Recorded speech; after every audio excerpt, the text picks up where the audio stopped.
প্ৰেমানন্দ প্ৰেমানন্দ প্ৰেমানন্দ প্ৰেমানন্দ বুলি সেই ভণ্ড গুৰুজনক লৈ হৈছে বিতৰ্ক আৰু বিতৰ্ক হ'বলৈ পালে কেনেকৈ নিশ্চয় ইয়াতটো কিবা কাৰণ থাকিব লাগিব নহয় জানো।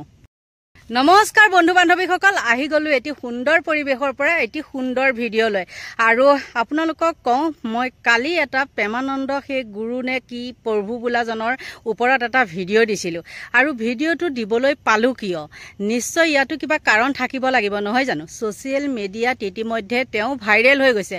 ভাইৰেল হোৱাৰ কাৰণটো কি আৰু এনে তেওঁ ভাইৰেল হৈছিলেনে? নিশ্চয়তো নাই হোৱা। জিন্স পেণ্ট পিন্ধা আজিকালি এটা সাধাৰণ কথা, এযোৰ জোতা পিন্ধা এটা সাধাৰণ কথা। ৰিক্সাৱালা ঠেলাৱালাৰ পৰা আদি কৰি চবেই পিন্ধে, ঘৰত কাম কৰা মানুহজনলৈকে জোতা পিন্ধে। কিন্তু এই মানুহজনে পিন্ধোতে লাগিল কিয় লেঠাটো, তাৰ আগতে আপোনালোকক মই দেখাই লওঁ অলপ বিষয়বস্তু। এটা কথা মই কৈছোঁ, গুৰুই যিটো কয় আখৰে আখৰে পালন কৰিব, কিন্তু নহ'লে বিপদ মহা বিপদ হ'ব। প্ৰভু ঈশ্বৰে ক'লা তুমি ডাক্তৰক দেখুৱাই থৈ ঘৰত যোৱা। প্ৰভু উল্টাই হ'ল, প্ৰভু মই ঘৰৰ পৰা আহি দেখাম। ঠিক আছে যা, প্ৰভুৱে কাম কৰি থৈ দিছে ধুনীয়াকৈ, মোৰ কথাটো নুশুনিয়ে গ'ল। আহিল ঘৰ আহিল, এই ঘৰ আহি যি পালে যাবই নোৱাৰিলে আৰু অসুখত ইয়াতে ঢুকাই থাকিলে। প্ৰভুৰ নাম ল'বা ক'লেও নাম নাহে মুখত। এবাৰ কৃষ্ণগুৰু কওক, কৃষ্ণগুৰু নাহিলে মুখত। কেনেকুৱা ভাবক আপুনি, প্ৰভুৰ কাষত আপুনি ভাববা নাগে যে মই দূৰত থাকোঁ, দূৰতে পাব পাৰে, কষ্টত নাপাব পাৰে প্ৰভু ঈশ্বৰৰ। কাষত থাকিলে যি পায় নাভাবো আপোনালোকে। হা এতিয়া পাৱাৰবিলাক কাৰ ক'ত গেছি দেখছি না, প্ৰভু ঈশ্বৰৰ পাৱাৰবিলাক তাত ক'ত যাব হয় না নহয়। আমাৰ ভকতৰ তাতে আছে, কিন্তু ভকতে প্ৰয়োগ কৰিব নাজানে, আছেনে?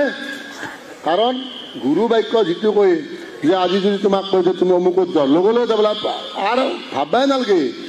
ঈশ্বৰে কৈছে মোৰ চিন্তা নাই আৰু আছেনে। আমাৰ মই বহুত ভকত কৰোঁ, বহুত ভকতে মই সুধিছোঁ এইবাৰ যে বহু মোৰ চাকৰি কি হ'ব বা যি যায় যি হ'ব, সুধক ভকত আছে দিয়ক ইয়াতে। মই নিজে কৈছোঁ বহু এমাহ থকাৰ কাৰণে আহিছোঁ, চাকৰি বোলে বাদ দিয়া, চাকৰি যি হ'ব ঈশ্বৰক অৰ্পণ কৰি দিয়া। তো এতিয়া কি হ'ল, এমাহ হ'ল না, এমাহ এতিয়া চাকৰি জোন কৰিব, একো কোৱা নাই, কোনো একো কোৱা নাই, কিংকে ক'ব। কাৰণ তাৰ তাতেতো ঈশ্বৰ আছে নে নাই? যিজনে ক'ব অফিচাৰ সেইজনতো ঈশ্বৰ আছে।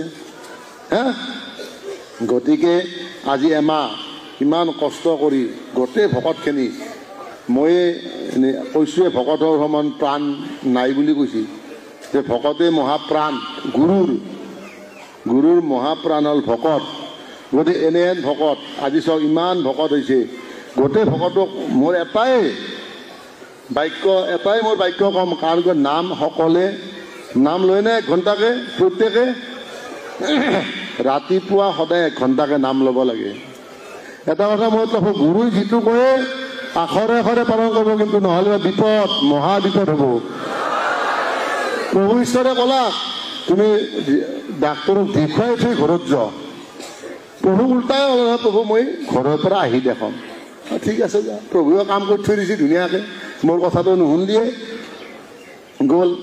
আহিল ঘৰ আহিল, এই ঘৰ আহি যি পালে যাবই নোৱাৰিলে আৰু অসুখত ইয়াতে ঢুকাই থাকিলে। প্ৰভুৰ নাম ল'বা ক'লেও নাম নাহে মুখত।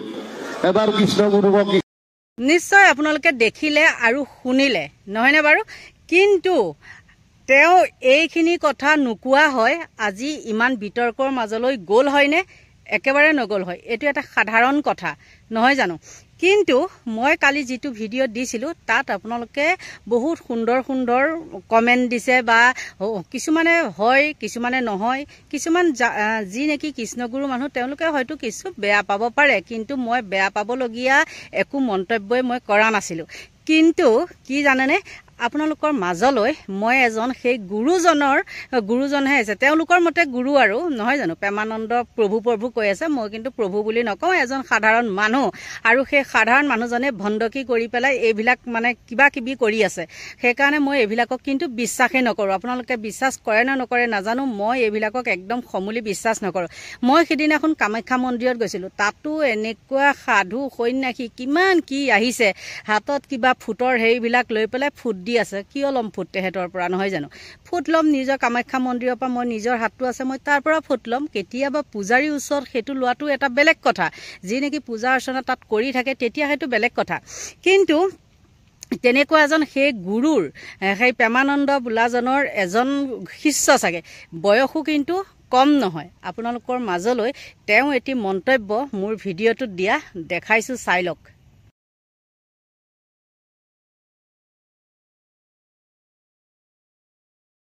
দেখিলে নিশ্চয় আপোনালোকে সেই গুৰুজনৰ শিষ্যজনৰ কমেণ্টটো, আৰু সেই কমেণ্টটো দিয়াৰ পিছত মোৰ উত্তৰটো দেখিছেনে?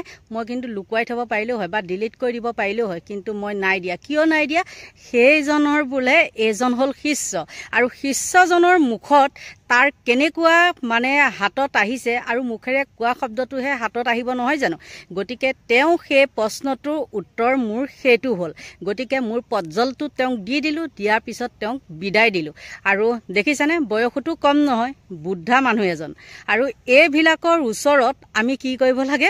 ভৰিত ধৰি তেহেঁতক সেৱা কৰিব লাগে, সিহঁতৰ ধৰ্ম পালন কৰিব লাগে। আৰু সিহঁতৰ ধৰ্মত মাইকী মানুহক কেনেকৈ ব্যৱহাৰ কৰা কিবা নিয়ম আছে নেকি?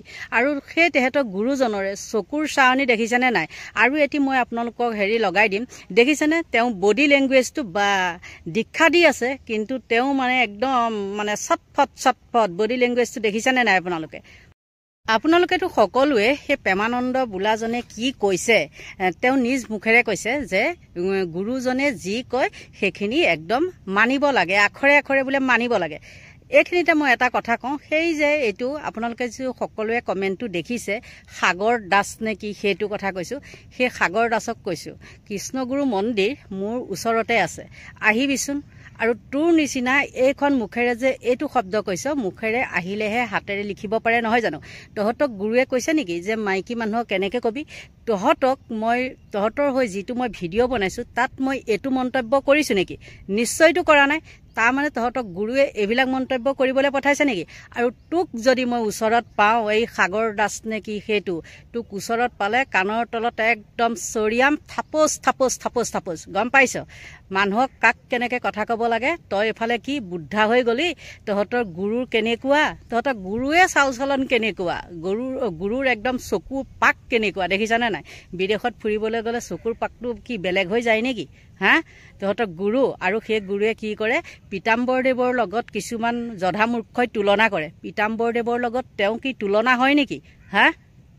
যাৰ যি ধৰ্ম তাত আমাৰ ক'বলগীয়াও একো নাই, হাঁহিবলগীয়াও একো নাই।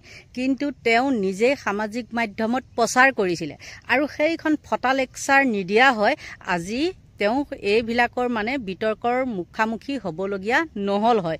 গতিকে সেই সাগৰ বোলাটোক কৈছোঁ, তোৰ কালি যেতিয়া তই সেই কমেণ্টটো মোক দিছিলি, তোক যদি ওচৰত পোৱা হয় 5 নম্বৰী চেণ্ডেল তোৰ গালত উঠাই দিলোঁ হয়। বুঢ়াক একদম কাণৰ তলত ভাল বজালোঁ হয়। তই আহিবিচোন, মোৰ ঘৰৰ ওচৰতে কৃষ্ণগুৰু মন্দিৰটো আছে, বহুত মানুহ আহে, বহুত ভাল মানুহ আহে দেখিছোঁ, কিন্তু আজিলৈকে আমি সোমায়ো পোৱা নাই আৰু দেখিও পোৱা নাই। কিন্তু তেওঁলোকৰ প্ৰতি আমাৰ ভক্তিভাৱ আছে, কিন্তু তহঁতৰ গুৰুজনৰ এয়া দেখি তহঁতৰ প্ৰতি কি ভক্তিভাৱ থাকিব? আৰু তোৰ তোৰ এইটো যিটো মন্তব্য, যিটো তোৰ কমেণ্ট, সেই কমেণ্টটো দেখি তোক চুচুৰাই কোবালোঁ হয় ইয়াত মই, গম পাইছানে নাই? তোক চুচুৰালোঁ হয় মই, চিনি পোৱা নাই? এই বুঢ়া বয়সত তোৰ মুখৰ ভাষা সেয়া, তোৰ হাতত সেয়া। তই এই গুৰু মাৰি থাক নহয়, তোৰ হাতত কি বেমাৰ হৈ পেলাই তই যাবি চাবিচোন। গতিকে বন্ধু বান্ধৱীসকল, মই যে এইখিনি কথা কৈছোঁ আপোনালোকে বেয়া নাপাব। আপোনালোকে নিজে ভাবকচোন, এজন বোলে সি হেনো শিষ্য, তাৰ ডিঙিত সেইখন গামোচা, তাৰ ফটোখন আছে সেয়া, আৰু সি মোক মন্তব্য কৰিছে সেয়া। আৰু সেইকাৰণে কৈছোঁ, তাক মই কাণৰ তলত চৰিয়াম, বাপেকে তই যদি মোৰ ঘৰৰ ওচৰত নামঘৰ মানে কৃষ্ণগুৰু মন্দিৰলৈ আহিলে লগ কৰিবি, মই তোক কৈ থলোঁ। গতিকে এইখিনি আছিলে ভিডিঅ'টো। আৰু সদৌ শেষত মই যদি কিবা নক'বলগীয়া কথা আপোনালোকক কাৰোবাক কৈছোঁ, তেন্তে হ'লে ক্ষমা কৰি দিব। আৰু মোক যোনে বেয়া কথা কয়, মই তাক বেয়াৰে উত্তৰ দিম। মই কাৰণ মুখ বন্ধ কৰি থাকিব নোৱাৰোঁ। কিছুমান এৰাধৰা কৰিব পাৰোঁ আৰু কিছুমান এৰাধৰা কৰিব নোৱাৰোঁ।